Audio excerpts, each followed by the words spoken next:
it took chiropractic to pull that out of me. It took serving. I wasn't licensed yet in the state of Florida. I was 1996. I had just come out of school, and I put a chiropractic table in my old bedroom, and I had a couple of people come by the house that were just local friends and family. And this is what I mean by it happened for me. I didn't do it. I make an adjustment on an older lady, and she goes home. The next day, I get a phone call from her, and she says, "Polly, it's Trinity." And she starts to cry. And she goes, "Whatever you did to me last night," and I'm thinking to myself immediately, like, "Oh no, I'm not even licensed yet. What did I do to this poor woman?" She's crying. And she says, "I'm talking to you out of my left ear." And I'm like, okay, that's great news. And I had no idea. She explains to me, she says, "Well, that's where I use my hearing aid. It's the only ear I can hear out of. And I don't need the hearing aid right now." Tom, I had my first Harvey Lillard. I wasn't licensed, and it happened right then and there in my old bedroom, just giving a regular with adjustment based off the films, by the way, that she did have from her chiropractor, because I knew him. But that day was the day that she got her hearing back, and it happened to be that adjustment. When I tell you that I'm in the midst of my calling, I know that. And it started right then that I was just confirmation. I want every other chiropractor, not to have necessarily a Harvey Lillard, but something that says, I know that this is right where I'm supposed to be.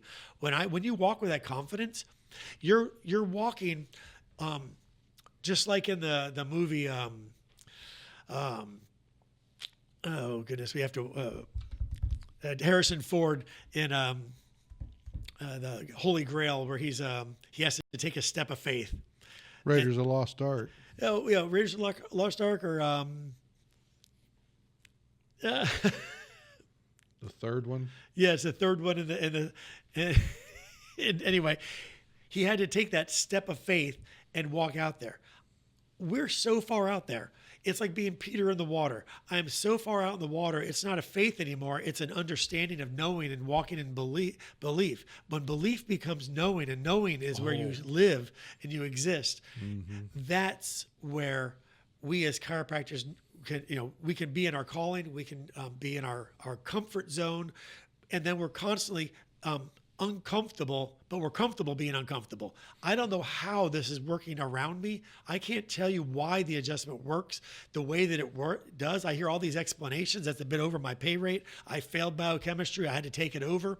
And so I do understand today that if I just do what God called me to do, if I follow the process, amazing things happen around me.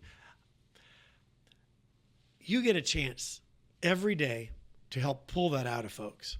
Some of us are just good technicians and we're nice people, and that's about where I put myself. I'm just a nice guy. I'm just doing what what I was taught to do. I mean well. I know that I'm not the best in the world, but I'm the best for that patient right now when they're in front of me. When you help a chiropractor, Tom, when you look them in the eye and you see the potential and you help pull that out of them, what you're doing is you're not just saving that doctor from a life of misery. You're not just helping his family be successful.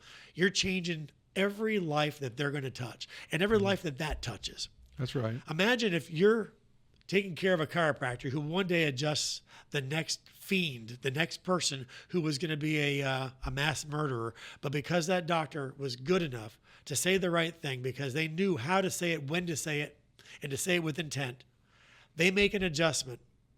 All because Tom was in his calling. You helped save that chiropractor because, as BJ said, you never know how far-reaching something you say, think, or do will affect the lives of millions tomorrow.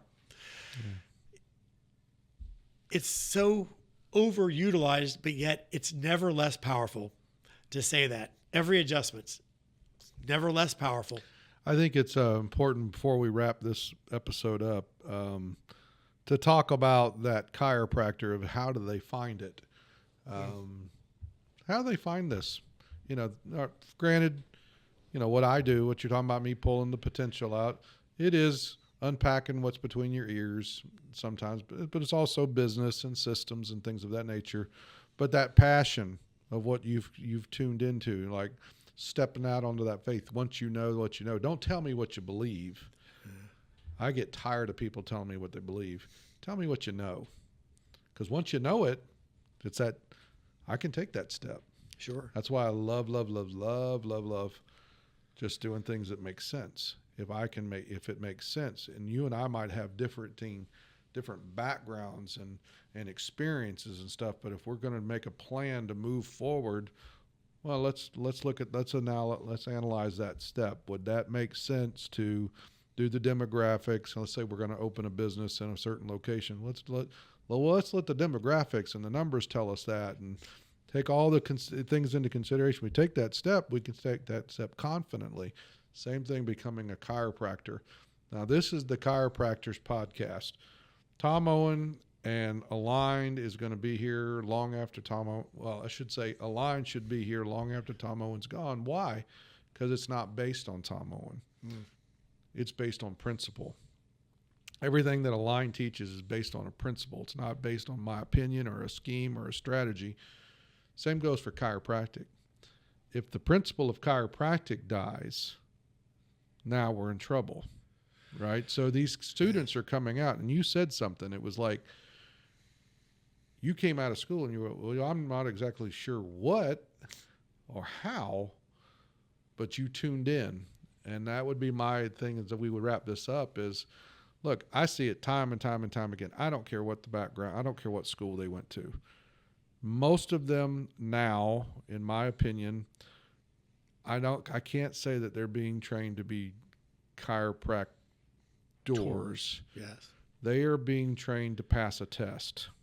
I'm gonna get one president of a college call me and go, "How dare you say that?" I'm like, well, how dare they deny it? Yeah, because you're you're training people to pass a board, but to be chiropractors. And that's why over and over and over and over, it used to be back in the day, I go back 25, 30 years, and the chiropractor came out of school. They were looking for the guidance. They were looking for the direction. They were ready to go out and take on the world. Mm-hmm. I just get my hands on people. I'm ready to change the world. And now they come out and go, well, I need to get an associate. I need to go work at the joint. Ooh.